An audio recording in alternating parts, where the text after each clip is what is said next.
Katamari is finally back with a new game. That's right, the Katamari series that's long been dormant, not counting the remakes of the mobile games, has finally returned with a new entry to the series. With the last new entry to the series coming out for the Vita all the way back in 2011, and for mainline consoles, it was back in 2009 with the PlayStation 3. But now, we have Once Upon a Katamari, developed by Ren Game and published by Bandai Namco on October 24th, 2025 for Windows, PlayStation 5, Xbox Series X, and the Nintendo Switch. While cleaning up the house, the King of the Cosmos finds a scroll and performs some amazing tricks. And while doing these amazing tricks, he tosses the scroll into the cosmos, destroying all the stars. I'm sorry, I got that wrong. We tossed the scroll into the cosmos and destroyed all the stars. So now it's up to us to go across the different time periods, rolling up new Katamari to refill the cosmos and fix our mistake. Taking you to different eras like the Jurassic period, the American frontier, ancient Egypt, and more. Each one having different missions to complete in order to refill the stars missing from that time period. Once Upon a Katamari plays a lot like the previous entries in the Katamari series. You need to roll up items into your Katamari to make your Katamari large enough to hit a goal. You can do this by rolling the Katamari forward, moving around it in order to reposition yourself to roll in other directions, and pushing it up against barricades and walls in order to climb them for a short period of time. You can also do a charge forward and quickly switch to the opposite side of the Katamari to roll in the opposite direction. For people familiar with the previous entries in the Katamari series, these controls are going to stand up exactly how you remember them.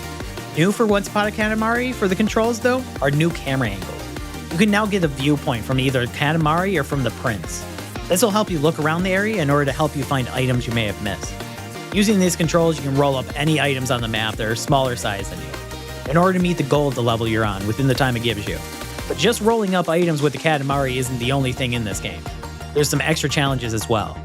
Staple levels from previous games are recreated here, like one where you need to roll a Katamari filled with water over a desert in order to bring it back to life with trees and grass, or a level where you need to roll somebody across food, and any other items that you roll up to get them large enough to roll up a statue. And even that cow bear level makes a return.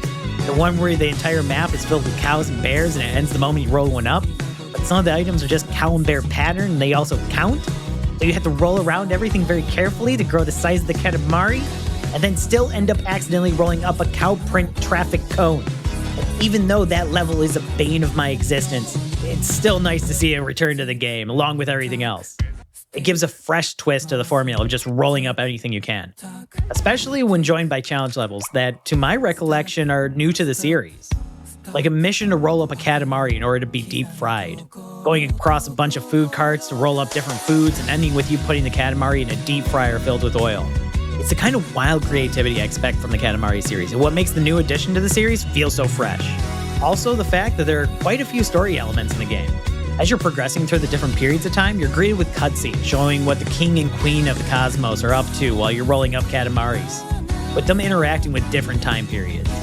I don't remember the past games having much of a story beyond rolling up a Katamari, but that very well could be because it's been over 10 years since I last played a brand new Katamari game.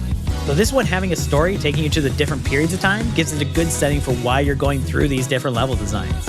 It helps bring the game together more, and one of the changes to the franchise that I really like. As with other Katamari games, each level has a hidden present and cousin you can also roll up while exploring.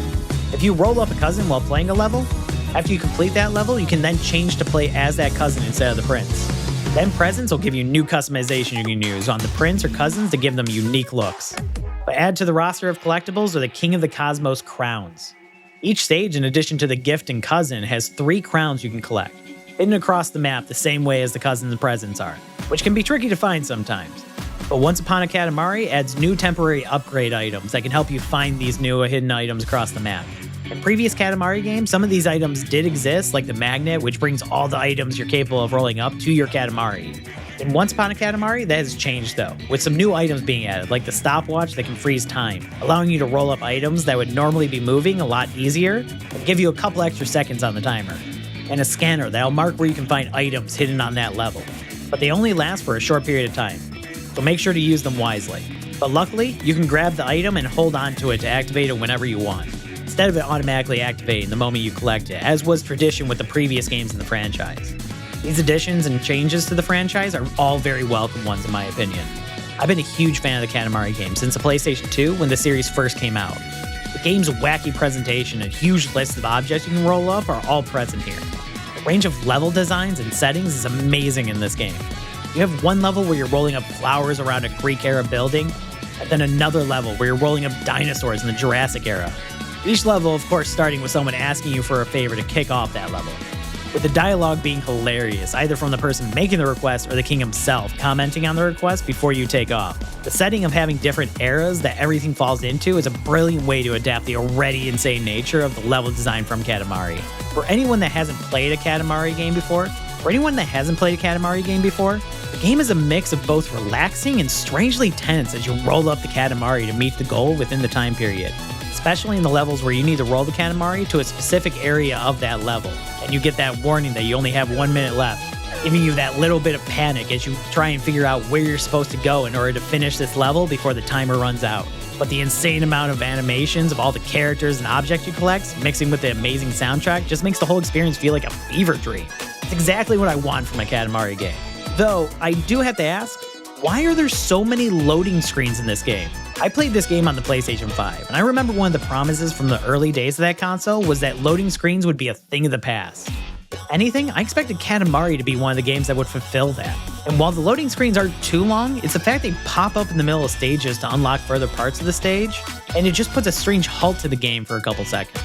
I don't mind that the game pauses to show you a new area you can go to. It's the pop-up saying hold on a second after unlocking that area that brings to a loading screen for such a short period of time that bothers me. They could have just extended the cutscene a little bit more to take over the loading screen if it was going to be that short.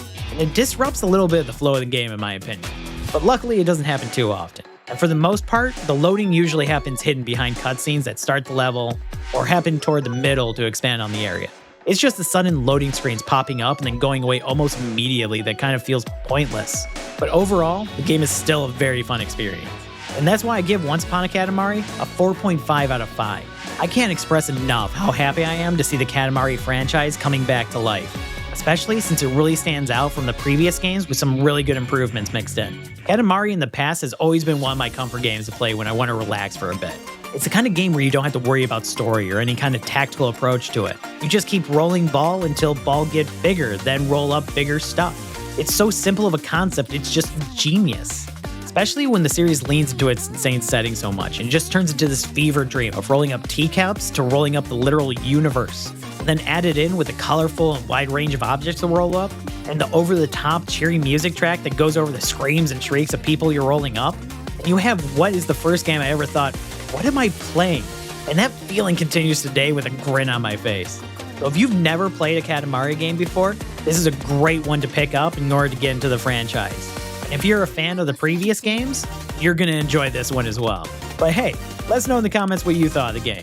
And if you like this review and want to see more, click that subscribe button. And if you have suggestions for other games you think we should play, let us know as well. Until next time, this has been Brad with the Bickering Nerds.